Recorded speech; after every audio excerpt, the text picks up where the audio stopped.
Well, welcome to High School Sports on the Hartford Cable Network. I'm Don Morrison on a beautiful day at Bel Air High School. It's the Battle of Bel Air. This is the segment of field hockey, the fifth of the 6 events that are being played this weekend to determine who gets the Commissioner's Cup. Alice Puckett, I have to introduce folks to not the Falston coach, but the John Caroll coach for the last 2 years. I think folks will always remember you as, 29 years at Falston, but you like being at John Caroll, I think. Yeah, it's been a nice transition. And your team, of course, winning the B Conference last year, as it had the last 2 years. This year, maybe a little different story in terms of having the inexperience that you have on your team. Yeah, we're a little bit thin on returning and experienced varsity play, but we're working on it. So as of yesterday, we're 1 month in, so I'm hoping to see things start to click in. Yeah, 1-3-1. You've had some tough teams already. So what's your goal for this year? Obviously, to win the B Conference again. Right. Our goal is to still to win every game, of course, but we have to make improvements in our thought process, just decision making and understanding the game of hockey, and just really having a lot of sophomores starting, getting them to understand the importance of their role as leaders, even as sophomores. So it's asking a lot, but I think they can handle it. And talking about Bel Air against John Caroll, I mean, you went to John Caroll School. You've seen this rivalry over the years. It's something else. Yeah, it was a huge game. I remember myself playing against Bel Air, and it was a lot of fun. So today, what do you have to do to win? Obviously score more goals, but what kind of strategy are you using? Well, today, I think the heat's going to be a little bit of a factor.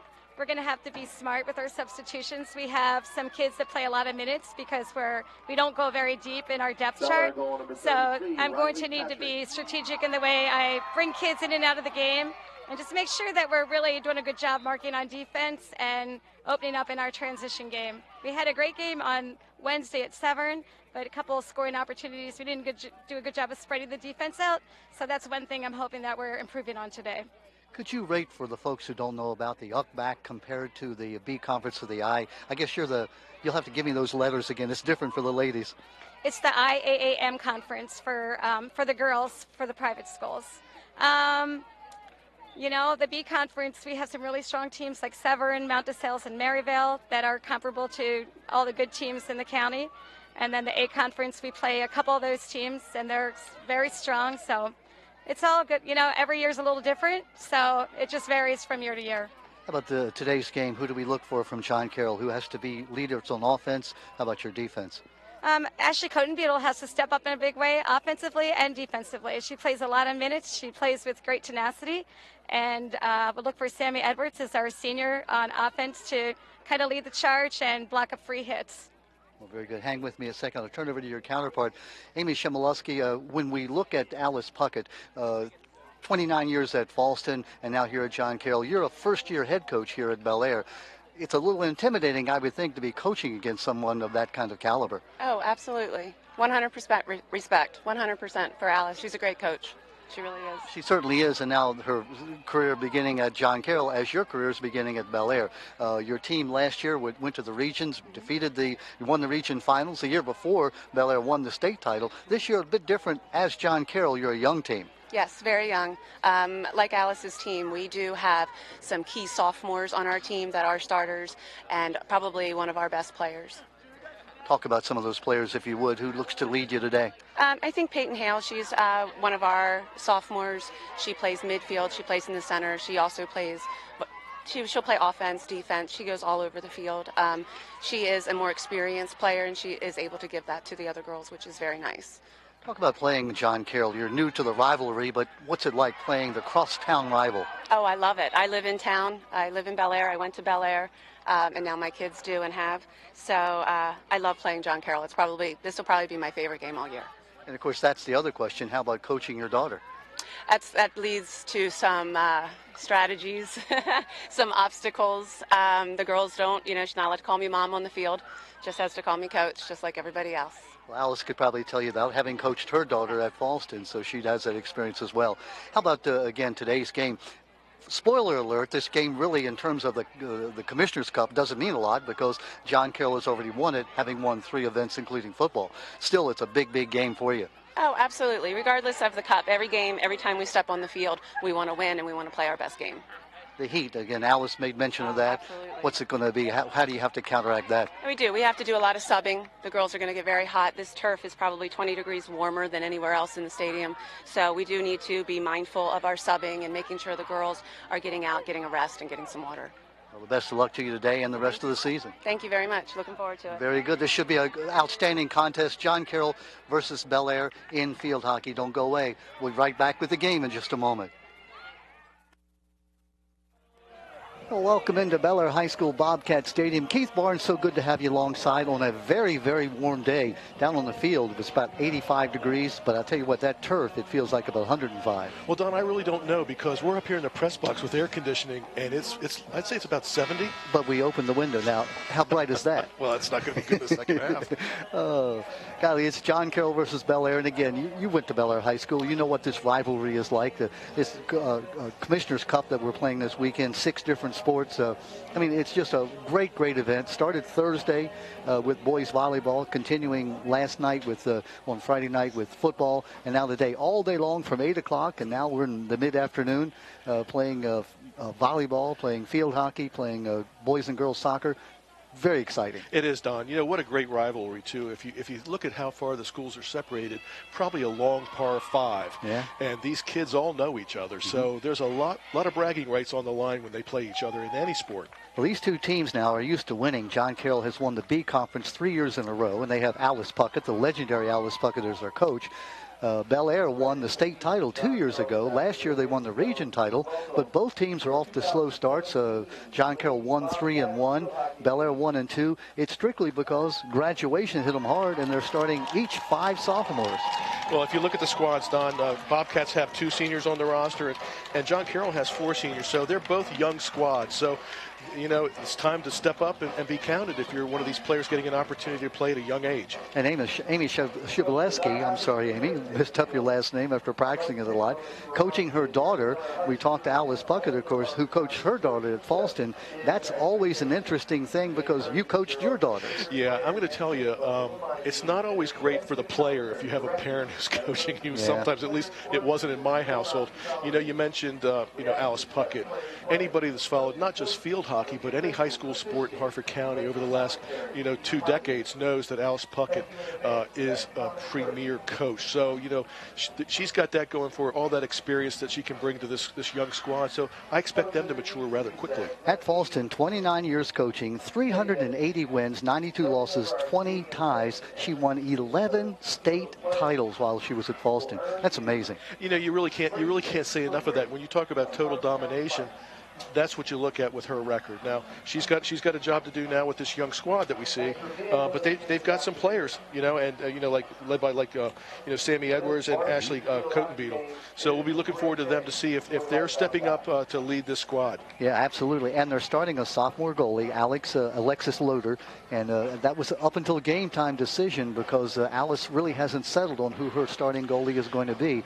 Today, the sophomore has the chance. Well, Don, in a lot of the sports that we cover here on the Harford Cable Network, you'll notice that goalies, if you get a hot goalie, it means an awful lot. It can really be an uplifting thing for a team.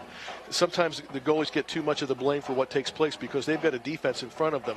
But if they get hot, they can really carry a team. Absolutely. Yeah, you talked about Sammy Edwards. Let's give you that starting lineup for John Caroll. Sammy Edwards, Kendall Rittmeyer, and Casey Newman along the front line. Ashley Cotenbeadle, you mentioned her name. Ellie Bruggerman, Caitlin Patrick along the midfield. In the defense, Maddie Frazier, Catherine Hodges, Audrey Bernhardt, and Riley Casserly. That is the starting defense along with Alexis Loader at the goal. Underway here. 30-minute halves and overtime. Interesting if it goes that. We'll talk more about that later. We love overtime at the Harford Cable Network. We do. The folks in the, and especially since we have another game, the boys soccer game to do right after. And a lot of our camera work's being done on the top of the press box. And I'm going to mention that's not air conditioned today. No, yeah, it is very, very warm and nice crowd here today. Last night they had 3,000 fans here. This place was just packed for the football game. And today probably a couple hundred, maybe 300 as I look out around the stands. Well, it's a great facility here that Bel Air has. A multi-sport facility. Used here in the county, and just wonderful. The press box is like premium. Bel Air in white, the brown or black shirted outfits worn by the visiting Patriots. Okay, the pass goes out? Yeah, talk about the field conditions. 100 yards long, 60 yards wide. That goal net is what, 12 by 18? Yeah, and the strike, the scoring has to take place. It looks like for the Bel Air field, if you notice the blue, that's going to be the 16. That's going to be the 16 yard, and you have to make your scoring take place within that box, or circle rather. Yeah, that's really something. The lines are becoming a little obscured here at Bel Air. Perhaps it's time for a renovation. In case Barbara Canavan's listening, the lines need to be redone, but they're a little hard to see. The 16-yard line we talked about. Again, interesting rule in field hockey, and I think it's more safety than anything. You have to shoot the ball inside that 16-yard line to be able to score on a one-time hit. Yeah. They don't want these shots coming from 50 yards out. Right. You know, Don, one of the things you mentioned that seemed a little bit obscure. Now, they had a football game here last night, right? Mm-hmm. This is one of those turf fields that they have the little black pellets that occasionally need to be groomed back in. And I think that's what we're seeing here. I think the football guys probably stirred up some of that, some of those little BBs.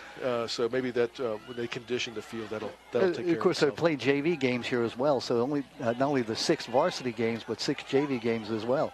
They don't count toward the Commissioner's Cup, but they did, of course, count for bragging rights in terms of John Caroll Bel Air, the rivalry. Oh, yeah. We gave you the starting lineup for the Patriots. Let's give you the lineup for the Bel Air Bobcats. Up front, they have Maddie Conroy, Carolyn Cotton, and Brooke Stagg. In the midfield, it's Megan Keller, Peyton Hale, and Allie Chmielewski. In the defense, it's Kelsey Gillis, Tori Mumm, Annika Egerland, and Haley Colt. And the goalie is a senior, Chelsea Gostomski, number 88 in the goal. Neither team with much of a threat just yet. We're about 3 minutes into the game. Don, it's going to be interesting to see how the substitutions go today because it is unseasonably warm. I thought we were going to have an early fall, but no such luck today because it's in the 80s right now, so it's really going to be hot on the field. So it'll be interesting to see how the coaches are able to work players from the sideline into the game. You saw Caitlin Patrick put her stick up high to knock that ball down. Talking to Alice Puckett, she really doesn't like that rule. It does, for a long time they wanted the stick to be down. Now you can actually elevate the stick to knock a lofted ball down. Yeah. Alice says they should take that away because it's contributed to some unnecessary injuries. And you can see how it would, too. I tend to agree with Alice on that. I don't like that where you get the stick up. I think that's just a potential injury waiting to occur. Kendall Rittmeyer taking it down that left side. Looks like the Patriots have been on the offense pretty much this entire game, but really haven't had a chance to, get close to a score. Ball out of bounds, and the Patriots will take it and bring it inbounds.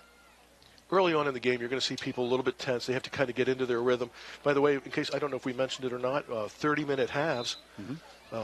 So we'll be watching that. We're 26 minutes left in the first half right now with a nothing score. And again, when it comes down to the heat factor here, that is going to be a tough thing. We're about 4 in the afternoon where we started, so it is the heat of the day. And, it'll be tough. Well, I walked over from the car just to get up to the press box, and it was it's hot. And by the way, that's 48 steps up and down. Kevin Irvin counts them, bringing all that equipment up. This Bel Air facility is wonderful and beautiful, but they don't have elevators. You know, Don, I remember that you used to have me go down to talk to the coaches for pregame and stuff like that, and I just want to go on record as saying thank you for not making me do that today. They now have a little hole there in the field, in the fence, so I was able not to walk all the way around. I was able to shortcut, so that's why I did it. Yeah. That's new then, isn't it? Well, yeah. It's you'll see a shot here as we pan the field at some point where the Bel Air High School Bobcat, it's like an inflated archway that the players come onto the field from. Oh, that wasn't there before, was it? No, it was not. Yeah, that's new here. And Don, thanks for having me back after a year absence while I played on the West Coast for a little while. It's good to be back, though. Good to have you back, back in God's country. That's right. Yep. Well, here we go now. The Bobcats on white trying to attack, looking to try to get a score. As we said, the Commissioner's Cup is decided already because John Caroll has won 3 events, including the football game, which is the tiebreaker. So even if the Bel Air would win the field hockey game and the boys soccer game to follow and tie at 3-3, they would lose on that tiebreaker, and the Commissioner's Cup would go over across town to John Caroll for the next year. Well, let me keep your eyes on the ball because this is not usually a very high-scoring game. And we saw that with the JV game that was just played previously. Ended up 1-0. So Not a lot of scoring because there's so much crowd that gathers around that ball. It's not like in soccer where you're necessarily going to stay in your lanes. There's a little bit more crowding that takes place, it seems like, so it's more difficult to get shots on goal. Which is interesting about the overtime in field hockey. They take players off. They go down to 7 players, which means that usually you do get scoring fairly quickly in the overtime. I think that's a great rule, and Alice, who, again, I respect her opinion, says she likes that rule as well. Well, I do too. You don't want to see games just go on forever and ever, right? It's like in softball now, where they, if it's tied at the end of 7 innings, they put a runner on second base to start the top of the 8th inning, which is nice because that does encourage scoring to occur. And of course, in the bottom of the 8th, you get to put a runner on second base to start the game, start that inning. Well, you know, we Americans, we like scoring, right? Yep. Yeah, we do, honestly, and it's always been my thing about soccer. When they say soccer is going to become a great professional sport, I don't believe until you get scores of 10-9 or 11-5 or something like that. You know, a 1-0 game.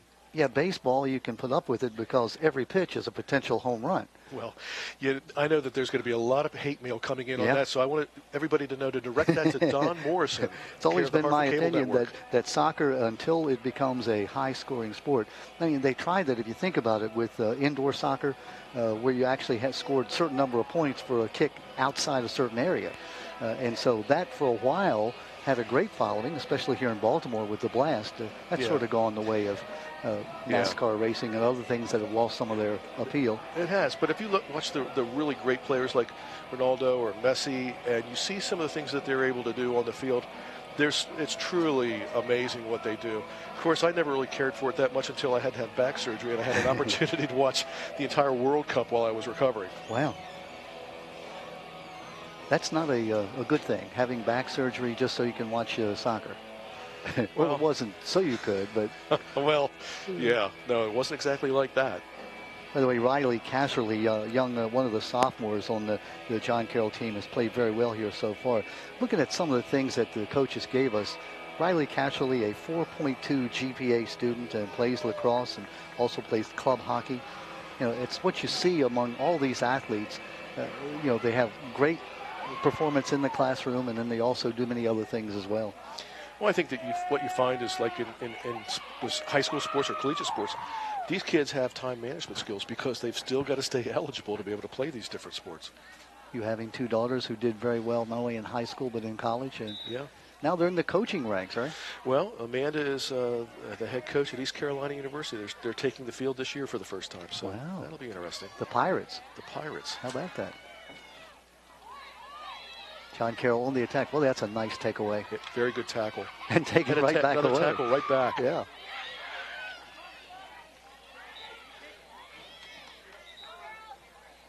The John Caroll Patriots, again, 1-3-1. They lost to Westminster in the opening game of the season, tied Quince Orchard, lost to C. Milton Wright 5-0, defeated IND, Institute of Notre Dame, by 7-0. Rittmeyer had 4 goals in that game, and then lost 2-1 to Severn, a very, very tough loss this past week. The folks at home may be wondering why that ball turned over to Bel Air. The reason for that is the John Caroll player blocked the ball with her body so that the Bel Air person could not get to it. And that's called obstruction, and that'll turn the ball over. Again, another one of those safety rules, because in basketball, where your object is to stand between your opponent and the ball by putting the ball behind your back, not so much in hockey. Not exactly. Yeah. If you've ever been hit by one of the hockey balls, and Phyllis Him has hit me with a hockey ball once, on purpose, I might add. Not really, but that's a story I tell. It hurts. It's a very hard rubber ball, but it feels like a rock. Yeah. Made that way, so hug the ground. And I guess, Keith, we should mention playing on turf like we are, so much better than the old days when you played on grass with all those tufts and the ball never rolled truly. Right, depending on the season you were having. Here's a shot. And that's going to be a goal. Taken right into the goal by number 18, Maddie Conroy for Bel Air. The goalie, Alexis Loader, came out to try to make the block. Somehow the ball got through her. And Maddie Conroy with the goal. Goalie came out and gave it a great effort, went down to block the shot. Let's see if we have that on replay. Here we go. There's the takeaway, and you can see it. Conroy just goes one-on-one with the goalie. Somehow gets it by her, and then just sort of walks it into the goal. One-time goal by Maddie Conroy at 21-14 21-45, and so the first goal of the game scored by the Bel Air Bobcats.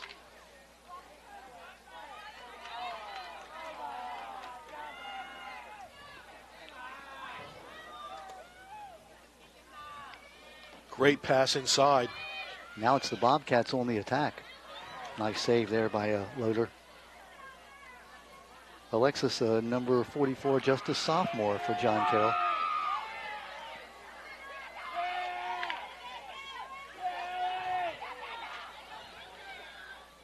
You can hear the fans here very excited about this game. Again, John Caroll versus Bel Air.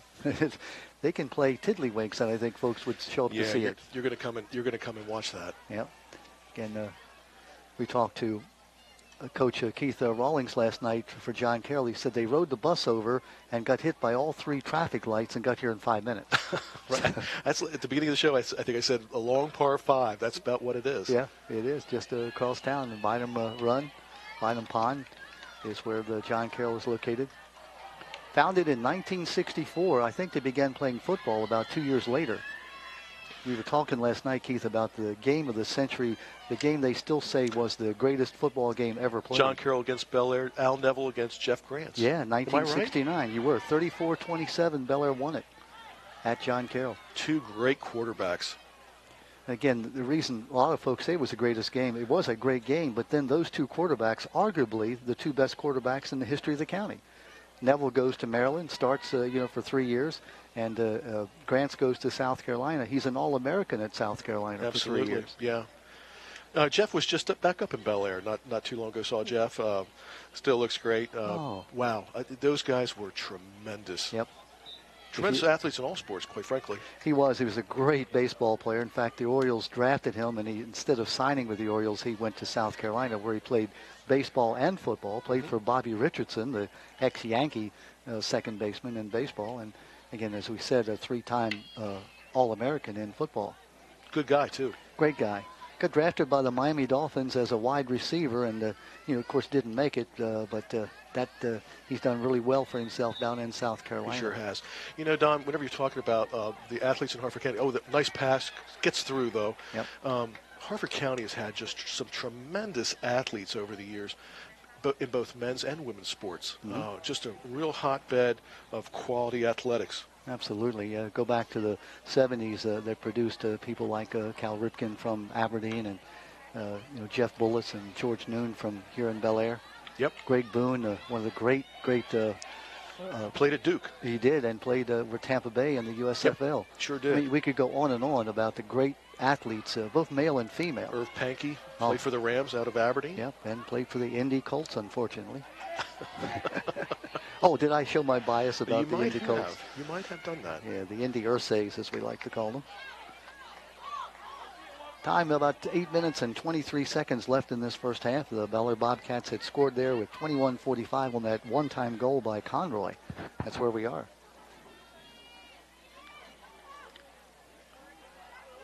Uh-oh. Okay, gets up. I'm so glad to see that. Yeah. And most people know this, in women's athletics, knee injuries seem to occur at alarming rates. And I don't want to jinx anybody, but anytime I see an athlete go down on the field, it concerns me immediately. Yeah, that was Bailey Springer who went down and was able to get back up. Right. And I guess especially as you get a little fatigued because of the heat, injuries occur more. So both coaches were saying one of their biggest jobs today is to learn when to take time out and also when to put in substitutes.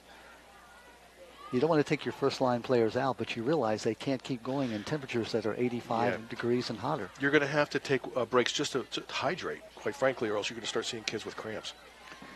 Allie Chenaliski, number 15 for Bel Air, the daughter of the coach. Allie is a sophomore, one of the sophomores starting for the Bobcats. Great dueling going on right there. John Caroll comes away with it. Again, really the only scoring opportunity was Maddie Conroy taking the ball one-on-one and then defeating the goalie, getting the ball past her. Neither team otherwise has had a real scoring opportunity. Great defense right there by the Bel Air, number 9 for Bel Air, Kelsey Gillis. Yep, the sophomore Great job. Again, we'll be saying this, each team starting 5 sophomores. That's just unusual, unheard of when you're talking about 2 quality programs. Now, this is a non-league game, obviously. It's not in the IAAM, which is what John Caroll plays, or in the Yuckback, which Bel Air plays. But not only is it bragging rights, but you don't want to go 1-4 if you're John Caroll. No. Or 1-3 if you're Bel Air. Now, for the uninitiated in field hockey, you're wondering why they're not using both sides of the stick. Well, they can only use one side of the stick, and only one side of the stick is flat. Yeah. Which means if you're left-handed, you have a definite disadvantage. You have to learn to hit the ball right-handed, right? Oh, that's a nice takeaway.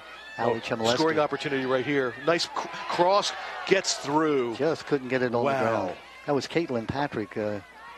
Check it, no, it was Ali Chmielewski, number 15 for Bel Air. What a great cross right there. That's where the goals are scored, if you can cross and have somebody cutting to the net. Again, remembering that blue line, the inside blue line, if you can see it on the field, you have to be inside that blue line in order to have the goal count if you're an offensive player. Doesn't count if it goes off a defensive player. You have to have an offensive player touch the ball inside that 16-yard line. 15-26. I think this is our first penalty corner we're seeing. It is. Again, you'll notice what happens. You've got all of the black shirts have to stay outside that outside 21-yard line until the ball is hit in, as do the defensive players inside the net.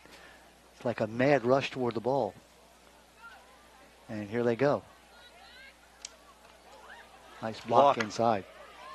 That was Tori Mumm with the block, number 40. Just a real nice job, and then advancing the ball.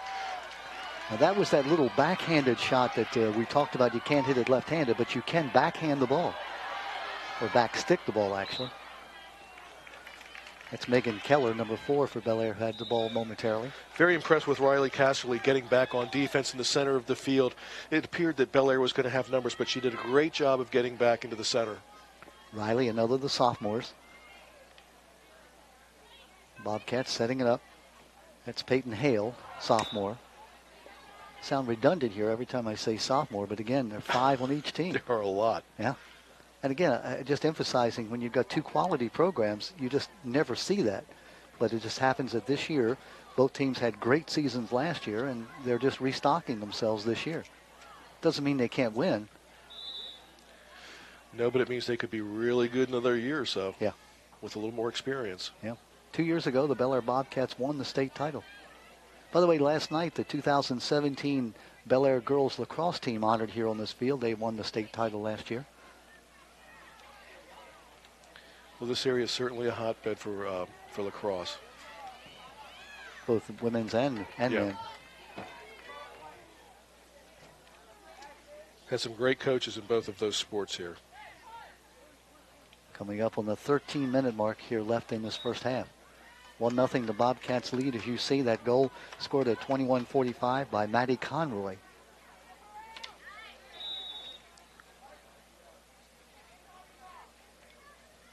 Go back to the old days of field hockey when the referee blew the whistle, everything stopped, and you had to take a long time to get the ball back in play. I really think that's improved field hockey, the watchability of it, where the referee blows the whistle and they just put the ball down and go the other way. That's occurring now in more sports also. It occurs in women's lacrosse as well. Again, we talked about Americans and what we like and action we like, which is why baseball, for many people who are uninitiated, can't stand to see a slow 1-0 baseball game. Those of us who love the game of baseball realize that that's the game we love to see, because every pitch could be, wow, that ball was lofted. And that is fair. You can do that. You can't hit the ball and loft it, but you can sort of scoop the ball up and loft it that way. Absolutely. Well, anybody that's listened to the Hartford Cable Network knows that you're a little bit prejudiced towards baseball, Don. And justifiably so. America's pastime. Brad, right? They don't call it America's pastime for nothing. Who calls it that? I do. Okay, well, that's everyone does. Everyone does. It's like apple pie and hot dogs. And I love both of those. I do too. Yeah. You know that. Yeah, of course. I understand that llamas are your new favorite pet. Is that correct, that llamas are now your... Yeah, I have a thing for llamas, and llamas have a thing for me. Yes. Yes, if you ever see Keith, get him to tell you his llama story. Llamas, I have to tell you, are camels. They're not pretty, cute animals. They're just nasty, as you found out. I don't know what to say right now, Don, other than I don't think they're camels. But they're in the camel family. I got bit by a llama a couple did. weeks ago. Yes, you did. Looking for wedding venues for my younger daughter. Not for the llama, for your younger daughter. Yeah, and I thought I'd go over and say hi to the llama. Yeah, sure. Pay your respects. Yeah, that didn't go well for me. Well, she paid her respects. Oh, nice cross. That ball was open. Opportunity, still a scoring opportunity. Great defensive play. That's number 37, Maddie Frazier, who made that defensive play. Bel Air set up in a good defensive position here with this, even though John Carroll's moving the ball well up the field.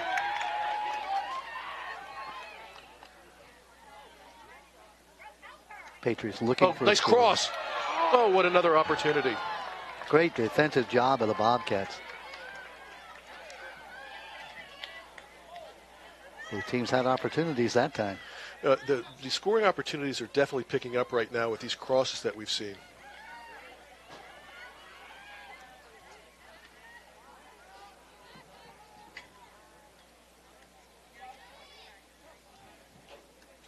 Coming up on the 11-minute mark left here in the first half.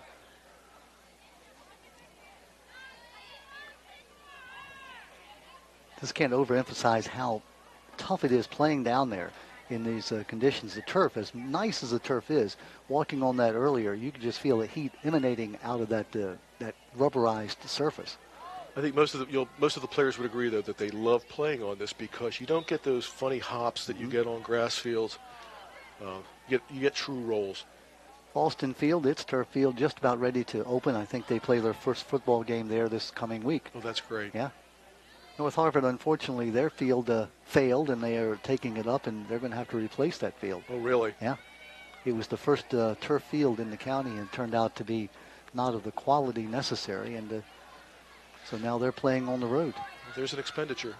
It is about $1.5 million, I believe. Ouch. Yeah.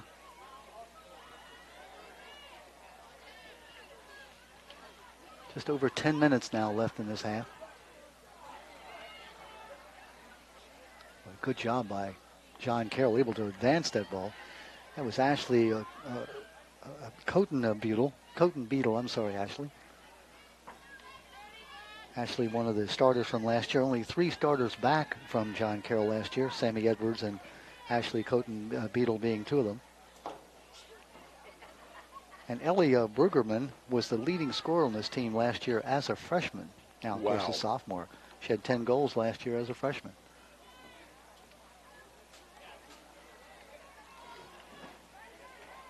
Ellie, a lacrosse player, also plays club field hockey. She was named the Arena Club Athlete of the Week recently, was Ellie Brueggerman.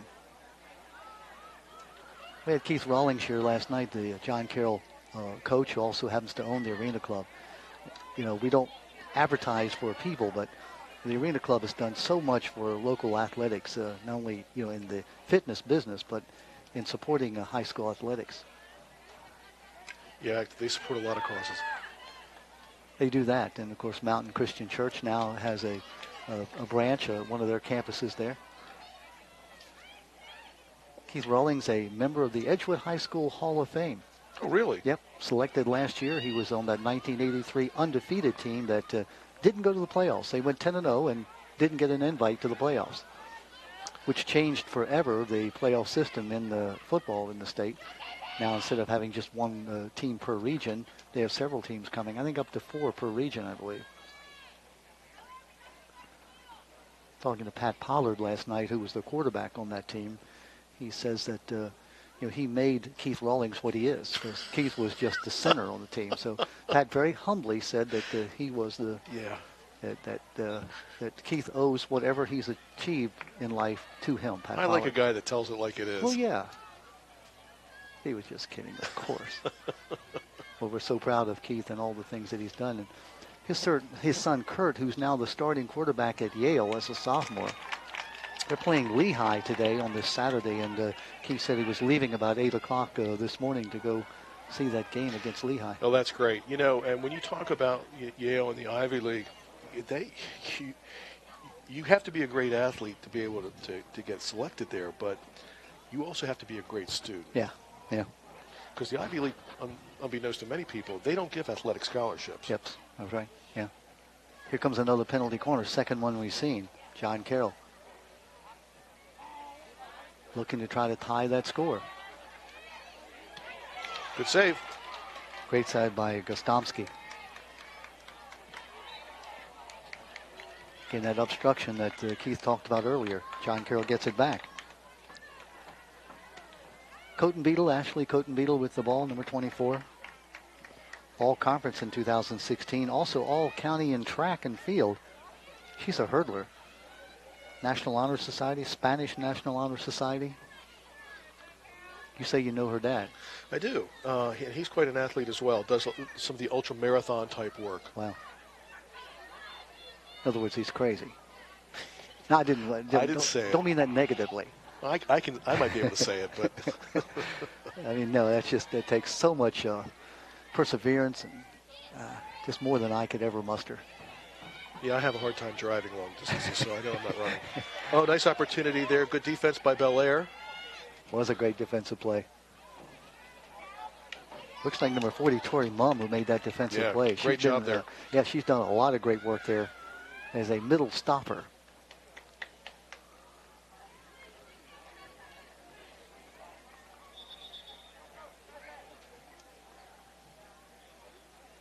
Right now it's 3-1 in terms of who's won these games this weekend. The Bel Air Bobcats got the first win. They won boys volleyball, but they lost football last night, and they've lost girls volleyball today.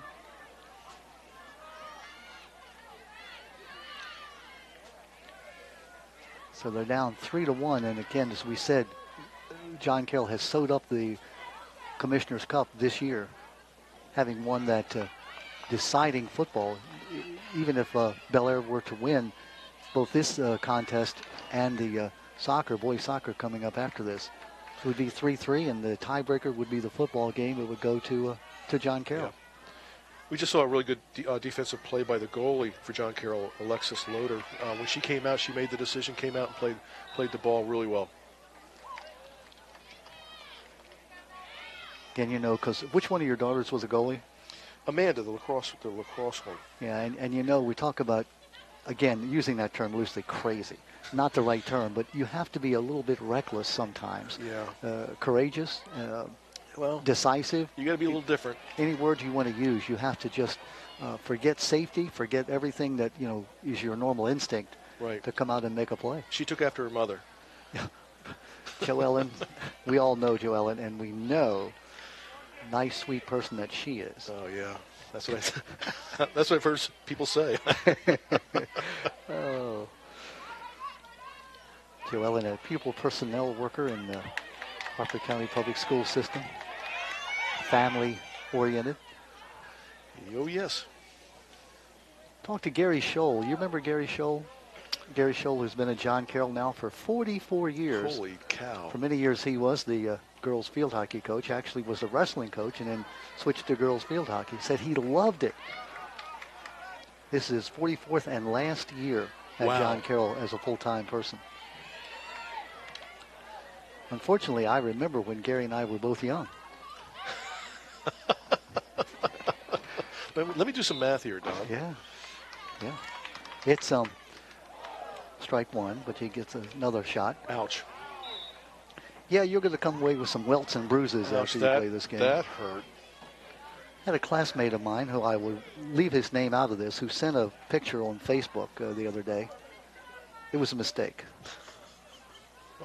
It makes me realize how old I am. I said, no, I don't look as old as that man does. Yeah. I looked in the mirror the other day. I didn't recognize myself. Yeah, a little sobering. But at least we're still able to look in the mirror. Well, shortly. Not for long. Just a glance. Come on, Don. We're not that bad. Brad hasn't commented on it. Brad is our audio engineer today. Soaking up the air conditioning. He's just hoping for overtime. Brad's that kind of guy. He's got to be here anyhow because we're doing the boys' soccer game afterwards. So you might as well get the cot out and stay all night. Absolutely.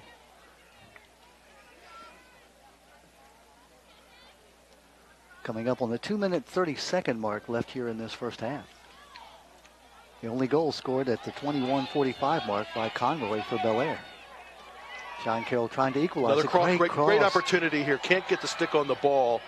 Hopped over the stick a little bit there. Wow. We've seen a couple really nice scoring opportunities here for both squads. Still remain with a 1-0 game, though. It looked like the player slipped a little bit also, which you don't normally see on this turf. Inside 2 minutes now. What a great job. Oh. Blue line is really the out of worked bounds hard on line. that. Yeah, yeah. Caitlin Patrick really hustled on that. Here come the Bobcats. Oh, nice defensive play, but she used the legs and stopped the ball. That's going to be obstruction, and the ball will go back over to John Caroll.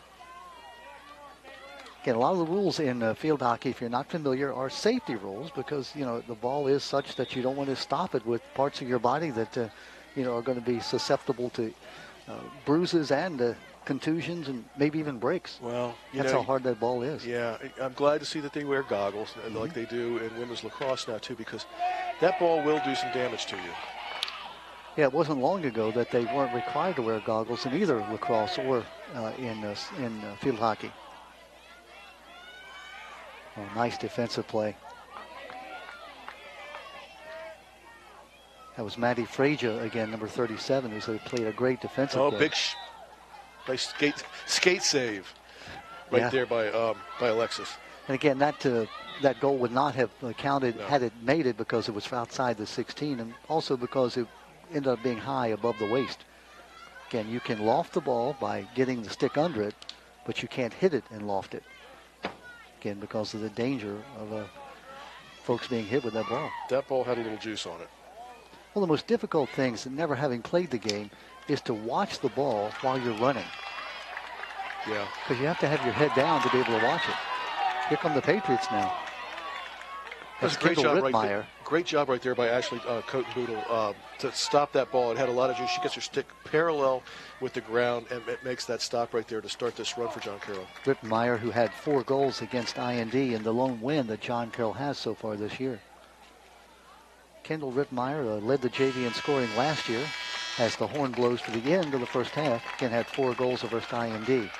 Well, hope you've enjoyed the first half, but don't go away because we have more excitement for you in the second half. 1-0, as you see, is our score.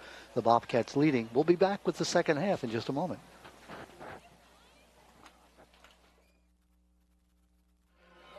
We are back with you at Bel Air High School. We are at halftime as we're just getting set to start the third period of play.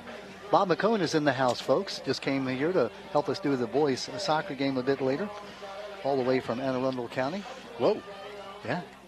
He's a traveler. He's a traveling man. Yes, he is.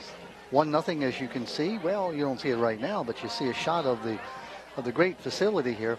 Notice, Keith, the players didn't come out of that house that we're seeing on the far side of the field because it's air conditioned.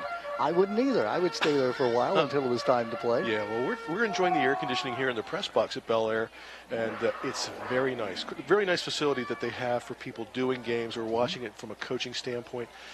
Real nice facility. And you missed it. I thought of you. They brought up food like between games, and Keith, ready for it? It was free food. Oh, you've got to be kidding me. And it was good food, too. So I was told. I didn't imbibe because I was a... You weren't here. I'm here as a guest. I felt like it would be unfair of me. I would. Tony Blackburn came up and wolfed down at least 3 of the sandwiches. Doggone it. I made it through the whole first half without talking about food for the first time ever. But I know there's a game after this, and I will be hitting the snack bar because they've got a good one. No, they do. They have excellent food here at Bel Air. If you have time, of course, this game is being telecast, tape delayed. So it makes no sense. But if you have a chance to come to Bel Air High School to watch a game, you will enjoy it. Great facility. The folks are nice. The folks are just very accommodating. And I found out something, too, that if you're over 62, you get in free. Who knew? Who knew? Yeah. Did you get in free, Don? Well, I snuck in, actually, before they were there. I flashed my Hartford Cable Network card, and they said, you're not allowed to be in here. Yeah, we've heard of you. Please go away. Snuck in. Underway here, 30 minutes a half left to go. 29 minutes now and counting left in this contest. That is the regulation, as Brad is hoping for a 1-1 overtime tie. Yeah, we want to stay here for a little bit longer today. Yeah. Overtime is exciting in field hockey. Again, they take players off the field. They go down to 7 players. So You know, if you're just tuning in, you would think that, well, 1-0 game, you know, maybe not a lot of scoring opportunities. And the game started off as a defensive struggle, but what we did see late in the first half was a lot of scoring opportunities with centering shots that just didn't connect for some reason or another. So it's been very exciting, and it looks like it's going to pick up the same way that begin the second half. Boy, absolutely. That's a good thing. As you said, it was a little bit slow to beginning. I think maybe the heat, the players have either gotten warmed up or they've gotten tired a little bit on defense and haven't been able to be quite as crisp. Well, it is hot out here today. In case you just tuned in with us, about 80 degrees. It's late summer. It's not early fall right now because it's hot. And by the way, they have switched around now, as you can imagine, at halftime. The Patriots are going from right to left. They had been going left to right in the first half. And I think this is their third penalty corner here. I don't believe Bel Air's had a penalty corner yet. No, I don't believe so. Again, they'll have to stand outside that 21-yard line, do the Patriot offensive players. The Bobcat 4 defenders have to stay in the crease, in the goal, until the ball is hit. Oh, nice. That was a design play right there. Ball was loose out front. Don, what we saw right there was we saw the come outside of the blue circle. The pass was made to somebody that would look like they would be the shooter. They faked a shot to try to draw the offense towards that side of the field. Went through to the other shooter, and she got the shot. Definitely a design play. Very well played. Get another penalty corner. The ball's still out front. Patriots with a chance. And now it is obstruction. The ball is hit by one of the John Caroll Patriots, and the Bobcats have escaped that scoring opportunity. Again, both these teams have losing records right now. The Bobcats are at 1-2.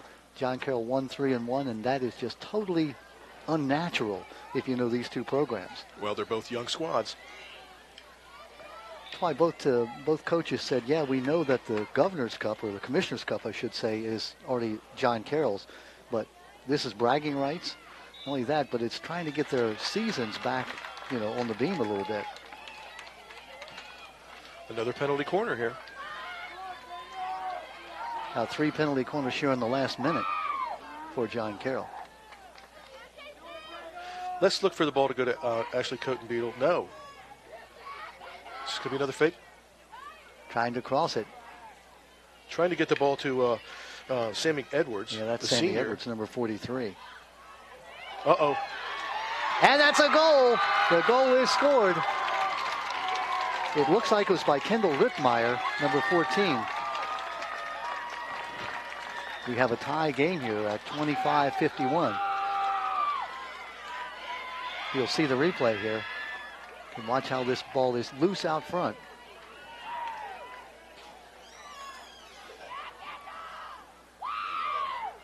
Yeah, it's number 14 who makes the goal, and that is Kendall Rittmeyer.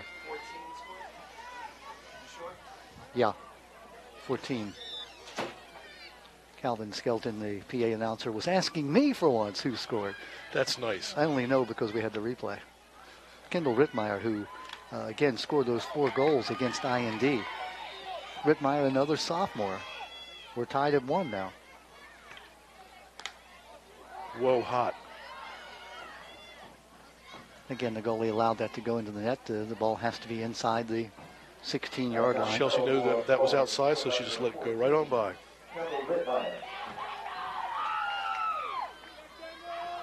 So the folks is as good as the people, as the great Chuck Thompson used to say. And he was great. Chuck Thompson, those folks who are young don't realize that Chuck was the Colt announcer, the Baltimore Colt announcer, as well as the Oriole announcer, all during the 50s, 60s, 70s. I think probably even into the 80s. And a genuinely nice gentleman. Great, great guy. Made the great line, ain't the beer cold? Go to war, Miss Agnes. Go to war, Miss Agnes. Now, he said that he used to play golf with a minister or a guy who was very religious. And the guy was a terrible putter. And he would miss putts. And he would want to use some expletive, but instead he would say, go to war, Miss Agnes. The guy that Chuck played. And so Chuck picked that up and he used it as his signature call. I remember growing up listening to him. He was great to listen to. I think that's when people actually listened to a radio, because every game wasn't on television. Yep. Chuck stopped using that "Go to War, Miss Agnes" during the Vietnam War because he felt it was just inappropriate. Yeah. That's the kind of guy he was. The Ford Frick Award winner, means the Announcers Hall of Fame. He is in the Hall of Fame in Cooperstown. Well, Don, I'm not old enough to know about that award, but, I'm going to take your word on it. Yeah. Trust me, it's baseball. Have you been to Cooperstown, New York? I have not been to Cooperstown. Brad, have you been to Cooperstown? Oh. Another baseball-related pains me. Discussion with Don Morrison. Yeah. Do you know that Cooperstown, the Susquehanna River, begins in Cooperstown? Yeah. Is that true? It's true. Is it Lake Oswego, I think, right there at Cooperstown?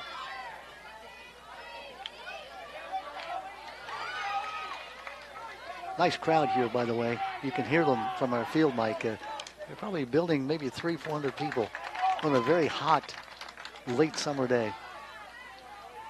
Fortunately, the stands on this side are now falling into shade, so that people are going to be very happy about that.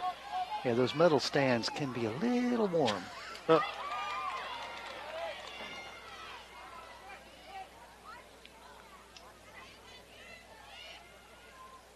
Patriots now. There's that left-handed hit that the officials didn't like.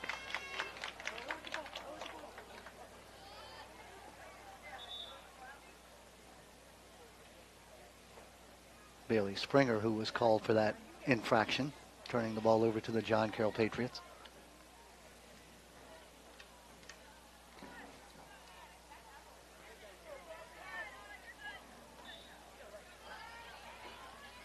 Coming up on the 22-minute mark, 8 minutes gone here in the second half.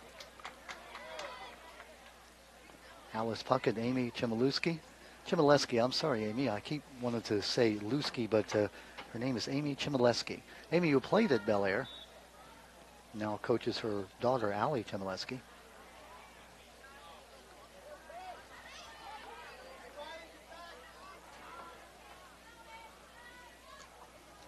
Peyton Hale, number 7, again one of the sophomores moving the ball for the Bobcats.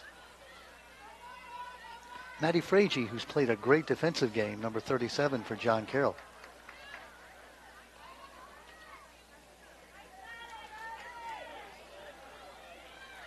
Don, I don't know if you can notice it or not, but it seems like play has slowed down just a little bit. I think that we're starting to see a little bit of this heat take its toll. Yeah, the fatigue. Both coaches said that's the one challenge that they're going to have today is to substitute in a very reasonable way, not taking your star players out when you don't have to, but realizing that they can't keep going in this 85-degree heat.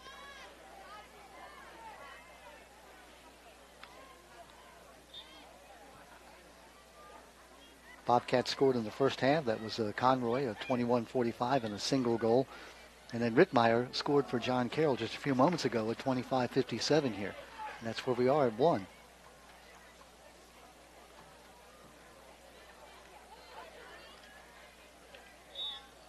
The Battle of Bel Air, they're calling this.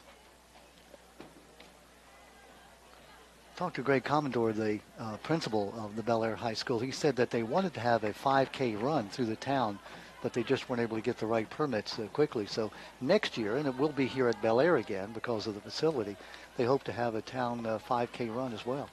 Oh, that'd be fun. Yeah. 6 sports, and actually 12 games have been played, 6 JV and 6 varsity by the time this day is over.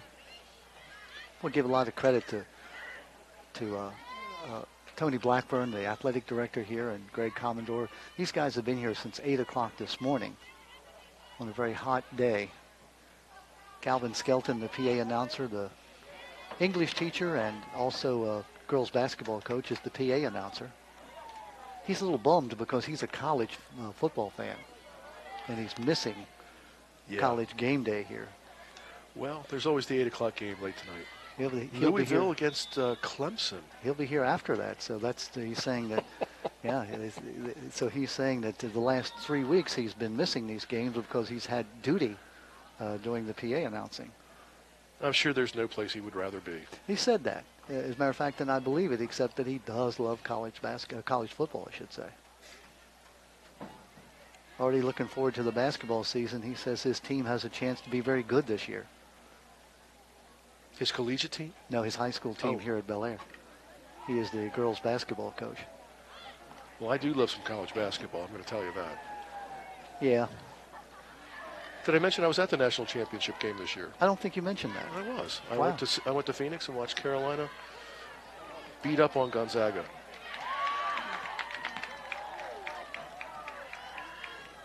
This may be the first penalty corner we've seen from the Bobcats.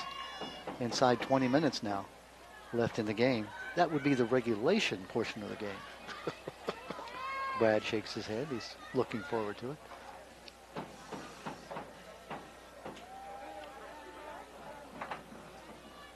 Clock continuing to roll. Now finally made ready for play. Pass in, taken over by John Caroll. Great job of the Patriots.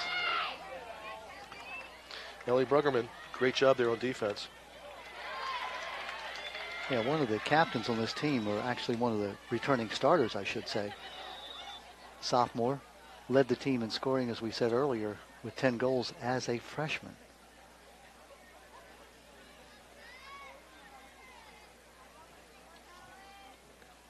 Caitlin Dempsey, by the way, is the assistant coach for the Falston Cougars.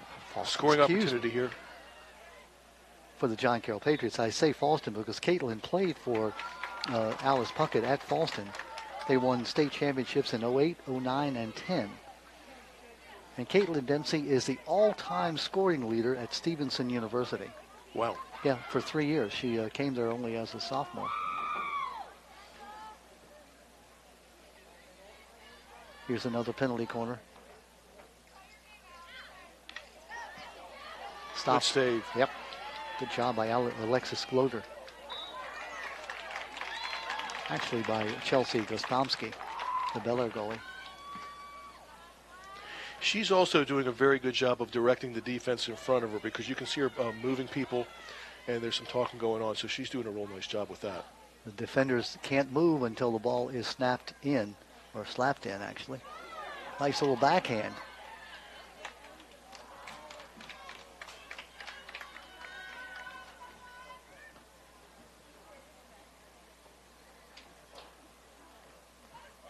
The official is going to call an infraction and give the ball to John Caroll at the 25-yard line.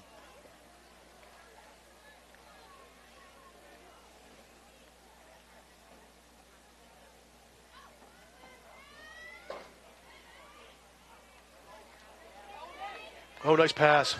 It really was. Great defense right there by Bel Air. Sammy Edwards had that ball. Looked like she had a great pass inside. Another penalty corner. Yep. I'll tell you, John Caroll is beginning to dominate this action.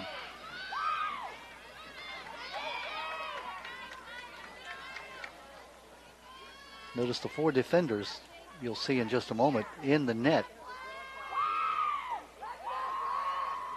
As Kendall Rickmeyer puts the ball in play. Dangerous there. That's where you see young people being hurt. Yes. Not intentionally, but that stick came awfully high. And it's every bit as hard as the ball is. Allison Visconti was the young lady number 5 for the Bobcats who was able to avoid injury and also break up that play. One of the substitutes used wisely here by Amy Shimilowski. Well, we're just about halfway into the second half right now. Still have a tied 1-1 game. Each team scoring a goal in each half so far. The Bobcats had that 1-0 lead until it was tied at 25-57. That's where we are.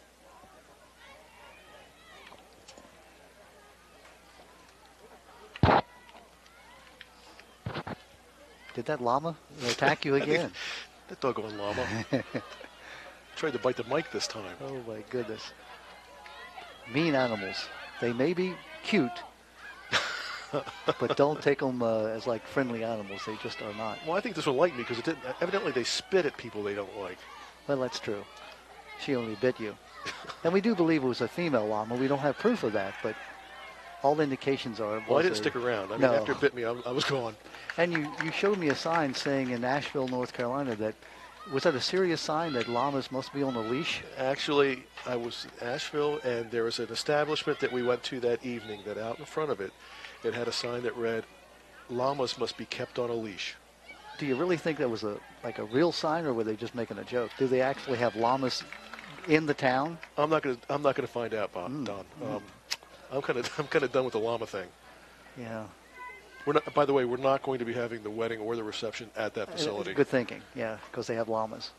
Yeah, I'm not going back there. You have this kind of, like, what would you call it, a phobia, a llama phobia? I guess I'm going to call it that because I don't plan on being around a llama again. Yeah. He had a song, Llama Llama Ding Dong, I think. Didn't they back in the 50s? I wasn't born then, Don. That's what I heard. Llama Llama Ding Dong. Oh, great shot. Oh, is that a goal? That's a goal for sure. Number 7. For the Bel Air Bobcats. Peyton Hale with a wow shot. That ball was hit, and it didn't go too high. Now, let's make sure the officials don't wave it off. They're conferring right now. That ball was a bit high. It was maybe waist high. They're calling it a goal. Now, I'm sure that Alice Puckett is not going to be happy about this. Oh, no, they're not going to. Oh. Did they wave it off? They waved it off. Here's a replay of it. You'll see this ball it does get above the waist, and when that happens, you're just not allowed. Doggone it. That was a whale of a play right there. She was inside the 16, wasn't she? Yeah. Well, I think so. Yeah, it was close. So that goal is wiped out. They're still having a conversation here. Yeah. Amy Chmielewski's out there talking. Yeah, she obviously wanted that goal to count. Alice Puckett, on the other hand, is saying, no, that was too high. You can't allow that goal. Well, they waved it off, and so what looked like the go-ahead goal at 13:30. Wow, what an exciting play that was. It was. A great shot by Peyton Hale, again, one of the sophomores on the team. Hale, Chmielewski, sophomores. Kelsey Gillis, sophomore. And Maddie Conroy, the goal scorer, sophomore for Bel Air. Good interception by John Caroll. Still in play. It's Bailey Springer, number 42, has played a great game for the Bobcats off the bench.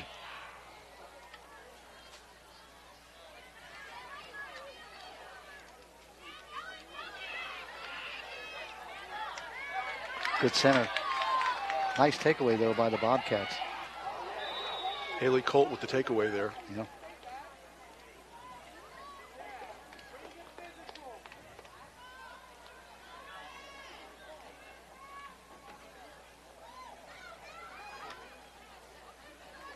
Haley Colt, one of the seniors on this team and one of the captains, along with Maddie Conroy, a sophomore, and Megan Keller, a junior. And Chelsea Gostomski, also one of the captains. Gostomski is senior and Haley Colt is senior. Those are the two seniors starting for the Bobcats.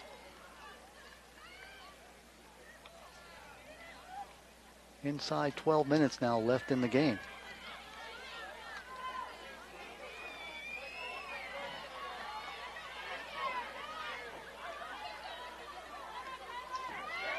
Oh, big opportunity here. Good save by the Gostomski.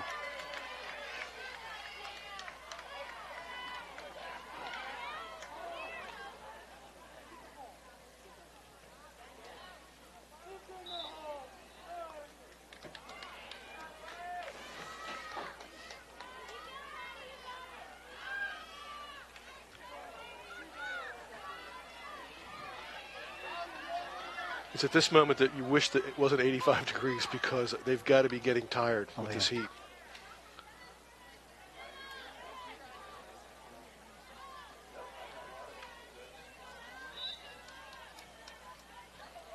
Bobcat ball. Peyton Hale.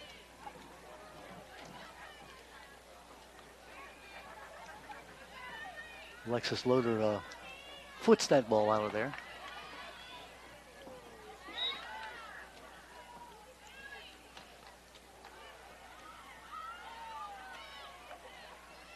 Here's Peyton again. Peyton Hale, number 7.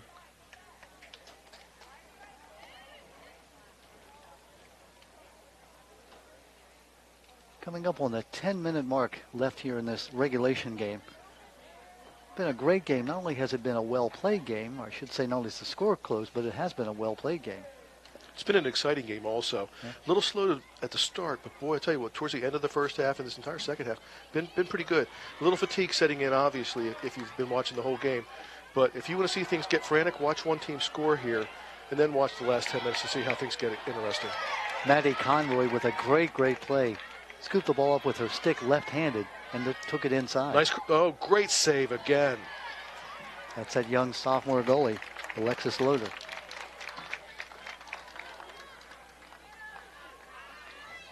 Really good play by both goalies today. You got to take your hat off for both of them. Now we say Alexis Loader, looking at her number, it's number 66. That could be Grace Holland.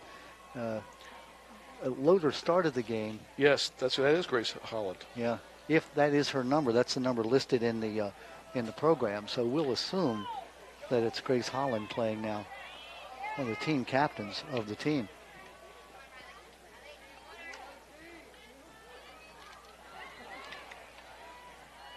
It is, because Alexis Loader had the pink pads on in the first half.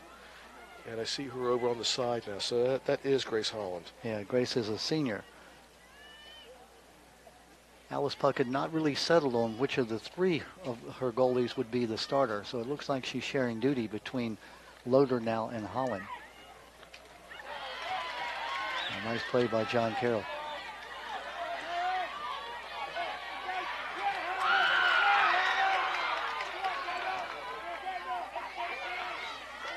That was Coton Beetle, number 24, Ashley, who reversed the field. Oh, wow. That's determination right there to get that ball in like that far. Official, though, blows it dead. Let's see what they're going to call. Timeout on the field. And again, the timeout not because they want to talk strategy. I think it's one of those fatigue timeouts that coaches realize that they just have to get their players, to sit down a moment if they could. Well, I think we're going to see a penalty corner here coming up in just a second also. 1-1, as you see, is the score of our game. 8 minutes and 22 seconds left in this exciting match between the Bel Air Bobcats and John Caroll. Now, they played last year. I believe John Caroll won the game last year. Bel Air was 8-7, but they made the playoffs and ended up winning the regions, losing in the state semifinals after having won the state championship in 4A the year before. Keith, the Bobcats have dropped back to 3A this year because they're losing some population. They've reassessed the school enrollments, and so they will be a 3A team. John Caroll still in the IAAM B conference. Well, I don't remember what we were classified at back when I graduated, the year that I will not mention, 75. Yeah, I don't think there was a classification. I don't think they had... No, just kidding. At Bel Air, at the time that you were there, I don't think they had 1A, 2A, 3A, 4A. I think they were classified A, B, and C, I believe, if I can recall back in those days. But well, we had over 750 in my graduating class here at Bel Air. Yeah. Mr. Skarzinski was just throwing the diplomas at people as they came up. 750 people graduating. John Caroll has less than 600 students now. Can you imagine? I can. John Caroll, like all the schools in the county, has lost population. The enrollment when I was with the school system was over 40,000. I think it's now down around the 37,000 mark. Kind of surprising with the continuing growth within the community as well. Birth rates, they just tell me the birth rates are much lower in the county, and even though people continue to come in and there's building, enrollment is just down not only in the public schools but in the private schools as well.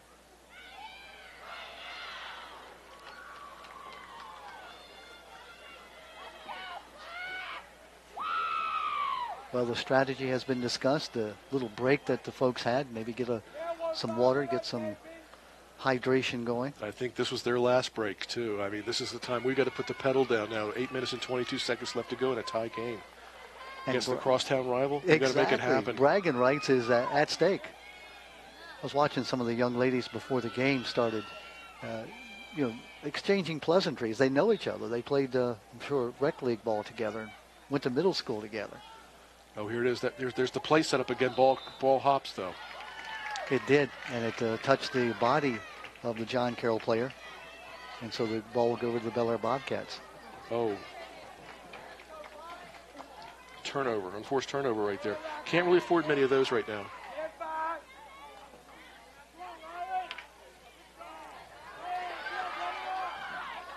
Good defense right there by Bel Air.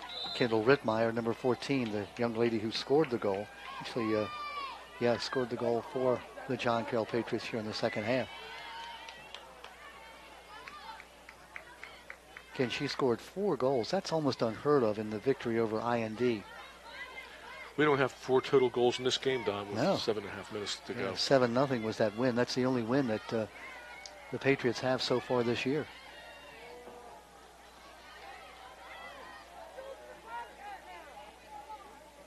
Talking to the official, but that's Catherine Hodges who went down and trying to read lips from about 50 yards. I think she said, "I was tripped," or something like that. The official said, "No, the turf monster jumped up and grabbed you," and down she went, but no harm done. Inside 7 minutes now left in this contest. That turf monster. Yeah, they'll jump up and get you just when you're least expecting. Speaking of monsters, Stephen King's movie It is out now. It was once a television movie, and it was terribly frightening. I hear that the movie version now is horrifying. Really? That's why I won't go see it. I was going to say. Heard there's a llama in it. The Deadly Llama. That llama. Such a neat sounding name, a llama. Sounds so innocent. Yeah. They're a pretty animal. No, Very they're stately. not. They're not. Well, you thought they were before. Yeah, I changed my mind. Nice cross. Oh, Big there's a opportunity shot. right there. Oh, my goodness. Oh, Very, she very wants that close. one back. Wow. Yeah. Goalie was out of position. Couldn't see where the ball was coming from. I think that was Tori Mum that had an opportunity there. Yeah. She wanted that one back. She put her hands up as soon as she struck it. Mm-hmm. We talked about that goal. I think it gave you the wrong size. It's 12 feet wide by 8 feet tall. And, she could have had a lot of room to hit that ball in the lower left side or lower right side. This has the potential right here, but Bel Air's got numbers back on defense. Let's see if she can cross. Good job there taking the ball down that right side. Then looking for the cross, unable to get it accomplished.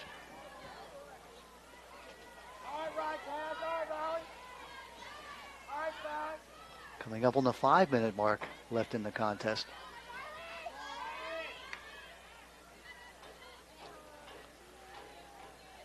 Alice Puckett making a foot save over there.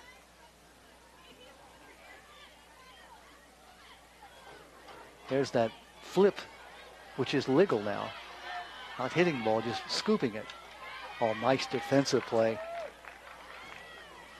Looks like Maddie Frazier again with that defensive play.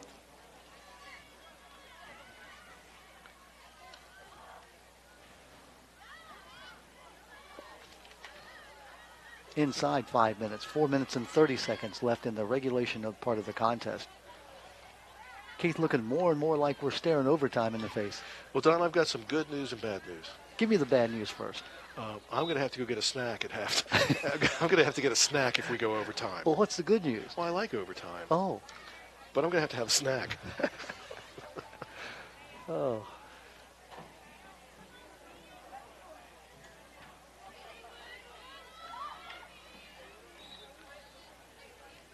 Four minutes now, inside 4 minutes left in the contest.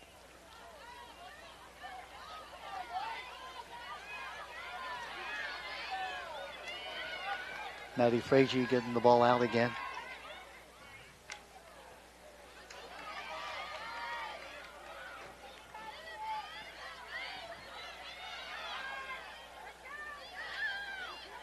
A lot of movement. Goalie's out of the box.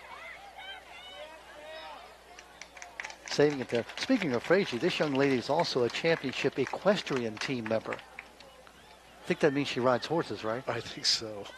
Right, Brad? Yeah, Brad knows. Don, were you ever an equestrian? No, I was not. I am like you with llamas. I'm that way with horses. I tried to feed a horse one time. You know how you put your hand out with corn or something? Yeah. He bit my fingers. Nobody told me you had to keep it solid. Oh, what a just cross missed it. opportunity right there, just on the doorstep. Yeah, back to that horse thing. I felt it was like a dog you feed it. But nobody told me that you're supposed to have a flat hand. That horse chomped down on my fingers. I think you're supposed to put a carrot in your mouth to let him eat. No. So I have not been a great fan of horses since that day. Folks, we've got 100 stories about animals, and please join us next week because we're going to tell you some more. Send us cards and letters about your phobia with animals. Ball gets through. Defense is right there. Yeah. I think it hit one of the Bel Air Bobcats. I think it did because John Carroll's going to retain possession. 2 minutes and 24 seconds and counting left in this contest. What a game it's been. That's Coton Beetle, number 24, Ashley, centering the ball for John Carroll, but the Bobcats take it away. The Battle of Bel Air, bragging rights at stake. It's coming down to the last 2 minutes. Not only that, but each team looking for their second win of the season. And the last thing you want to do is to go 1-4 if you're John Carroll or 1-3 if you're Bel Air. You don't want that under any circumstance.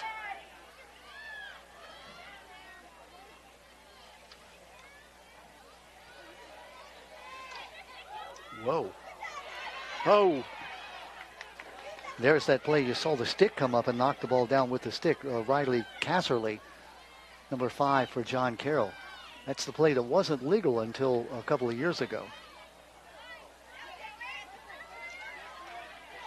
Coming up on the 1 minute mark left in the regulation game of part of the contest. Uh-oh. Breakaway. If she can make the pass, they've got numbers. Coton Beetle. That's Sammy Edwards, 43. Great defensive play by Tori Mum. We're inside a minute now. Oh. Bel Air ball. 50 seconds.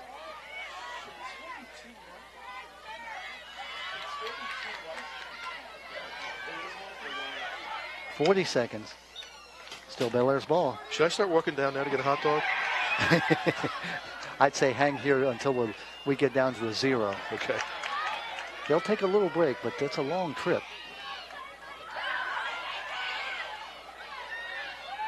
25 seconds.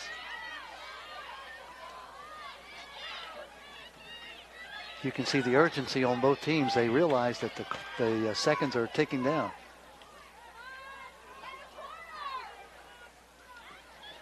Ten seconds. I think we are looking at a 1-1 overtime game here. 4 seconds, 3, 2, 1, and that is the end of the regulation portion of this game. Now, as I understand it, they go down to 7 players per team, and they play, what, 2 10-minute overtimes? And then penalty strokes after that, I believe. Let me check that to be sure. As he consults his Funkenwagnalls. Actually, this is this is the official something. And you know, Alice was telling us, Alice Puckett, that the rules in the private schools and in the public schools are different. Well, then I can throw this out the window. No, I think we're playing public school rules because we are playing on a public school field, I think.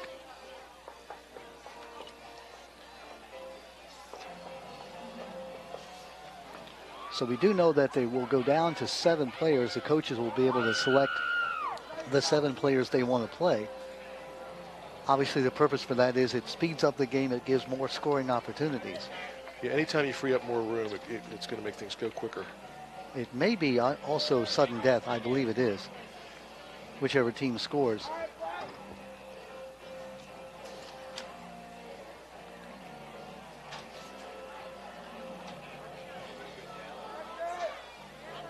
Yeah, we're going to take a break here. We'll come right back as soon as they get ready for the overtime. We'll be right back. Don't go away. It's 1-1, Bel Air and John Carroll coming back for the overtime. Well, we're back with you for overtime, and as close as we can figure, it is 2 10-minute overtimes, but it's sudden victory, so the team that scores wins the game. And as we said, they've cut down now to 7 players per side. We know that Alexis Loader back in the ball game for John Caroll as the goalie, the sophomore. We'll try to pick up the other players as they come. Well, the field looks a lot larger with only 7 players per side. That's Ashley Cotenbeadle, Ashley, who's in the ball game, number 24 for John Caroll. Try to pick up the other numbers as we can. 43, Sammy Edwards in the game. The number 7 is Peyton Hale for Bel Air. Big cross opportunity. Oh, big opportunity right there. The goalie falls on the ball. Now, that's a great save, but I think there's probably a penalty that's going to be called against John Caroll. Yeah, it's going to be a penalty corner. Goalie made a great play. Alexis Loader. Boy, she really sold out on that one. Yeah. That was in danger of that ball going in the net with 8:55 left. Think you want to be the goalie for in field hockey? No. Clubbed? Too much responsibility. I'd rather be anonymous.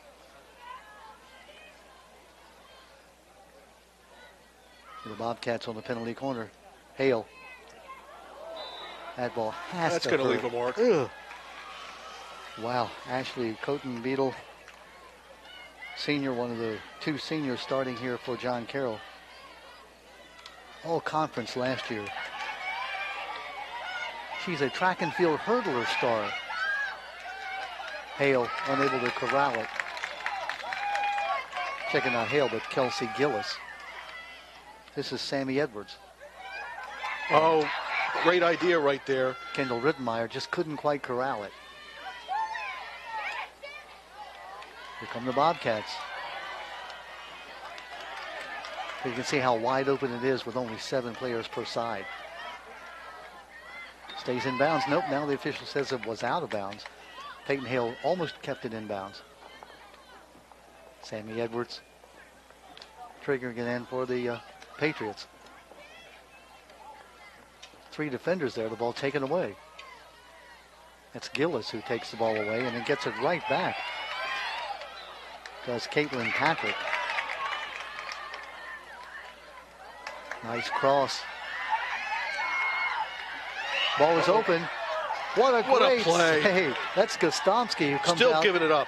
Unbelievable. Gostomski, what a play to prevent the Patriots from scoring. Wow. That was phenomenal goalie play right there. She really sold out. She's on her side. She's scrambling, trying to get to the ball, and saved, like 2 or 3 shots. Wow. Chelsea Gostomski, if I were wearing a cap, I would take it off.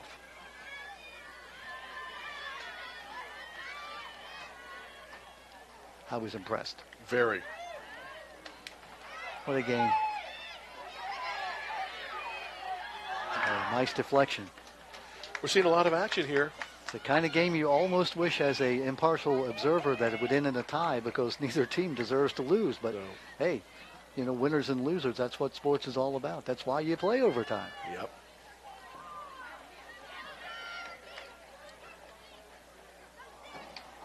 Ball goes out of bounds. It's going to be Bel Air ball. 6 minutes and 15 seconds and counting left in this first overtime. It is sudden victory. The first goal scored, the game is over.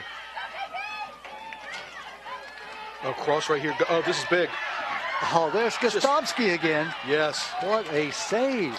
She dove to her right and dove the right way. Kendall Rittenmeyer, who has a goal already today, just couldn't get the stick on it the way she wanted to that time. Both teams have been under pressure here, knowing that one goal and the game is over.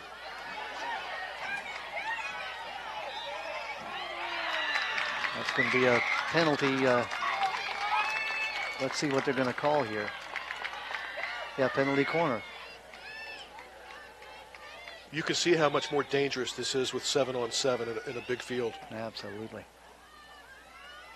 Both teams have had great opportunities. Nobody able to capitalize at this point.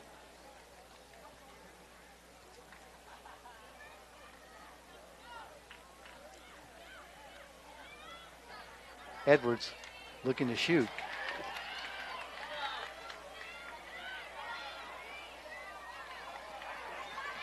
It was a great defensive play by Peyton Hale, number 7.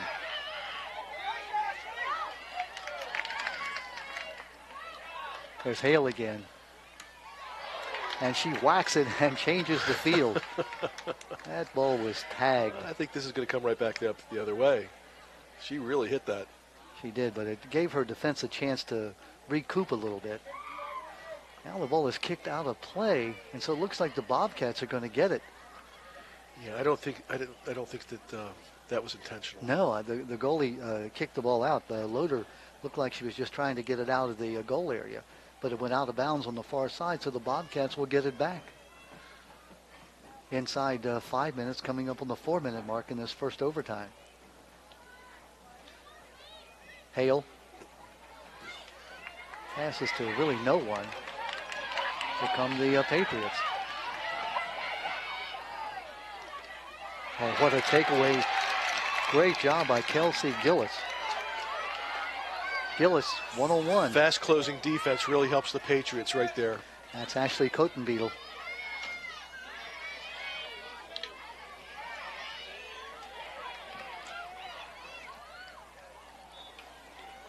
Maddie Conroy, number 18, had the ball momentarily. That's the young lady who scored that goal. It seems like about a century ago. It was back in the first half.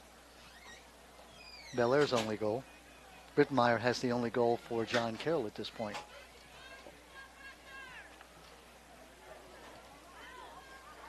Three minutes, 15. Whoa, the ball's in, but is it a goal? Nope, that was hit from outside the 16. So the Bel Air Bobcats had one taken away, and now John Caroll has one taken away. Again, the ball has to be struck by an offensive player inside that 16-yard circle for it to count. Taken away by John Caroll. Oh, that was going to be a big opportunity. Couldn't get there in time. Catherine Hodges, the senior class vice president, senior on the team for John Caroll, number 23, with a great defensive play. If she can cross right here, it's there. We'll give Hodges all the credit. She just took that ball away.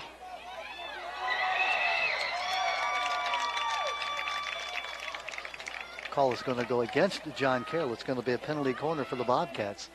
2 minutes and 20 seconds and counting left in this first regulation. I should say first overtime.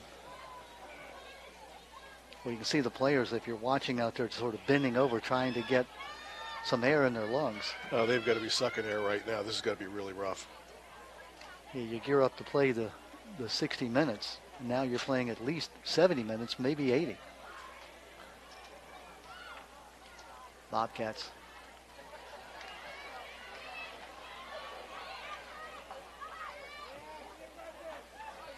Ashley Cotenbeetle with a great defense.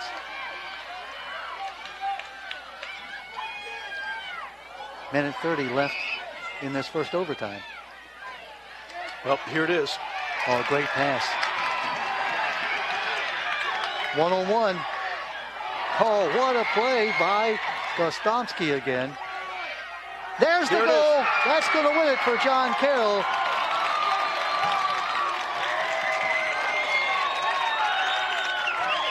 The winning goal at 1:19. Sophomore scores the winning goal, Caitlin Patrick. Caitlin Patrick, number 15, with that goal. And there you'll see the replay here. All those great saves by Gostomski. She couldn't stop that one. Here she is, 1-on-1. That's the save before. Now the ball is free. Gostomski trying to get back in position. There's the shot. Beautiful shot by the sophomore Caitlin Patrick at 1:19 of the first overtime. And so the winner today is the John Caroll Patriots. They have won the fourth of these contests. They're now 4-1 with just the boys soccer game left. What a play. What a play indeed. I want to take my hat off to all the goalies that played today. The two for John Caroll, the one for Bel Air. We saw some exceptional goalie play. Whenever you see this go like a 2-1 in overtime, a lot of scoring opportunities for both teams. And both defenses came up big. you lose a game 2-1, it's just like, it's heartbreaking. You know, sometimes you'd rather lose by a bigger score, so it's just like, you know, forget about this. But this was going to sting a little bit. Yeah. You know, 2-1. We were talking to Alice Puckett, and they lost to Severn earlier in the week 2-1, and she said that exact same thing, that they had many chances to win. Well, of course, when you now win by 2-1, it becomes a whole lot more fun, obviously. The record now goes to 2-3-1, the John Carroll Patriots. Bobcats fall to 1-3. And again, they've lost this match to their crosstown rivals. So we've known all along that the Governor's Cup, I say Governor's Cup, the Commissioner's Cup, was going to go to John Carroll, but now it's not going to be a possibility of a tie, which would have been broken by that football victory by the Patriots. They've now won 4 to opposed to 1 of the matches between these two teams, with the boys' soccer game yet to be played. Well, hope you enjoyed it. Our final score is 2-1 in overtime. The John Carroll Patriots win it. Conroy for Bel Air scored first. Rittenmeyer scored for John Carroll. And then the winning goal by Caitlin Patrick. That came at 1:19 of the first overtime. Final score 2-1. Don't go away. We'll be back, I think, with some post-game activities.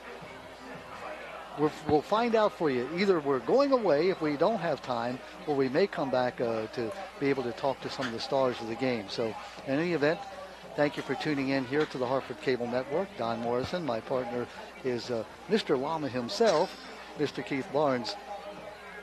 Brad, have you found out, are we going to do interviews, or we don't know yet? So we'll just leave you hanging here as we go away for a moment. Okay. Thanks for tuning in.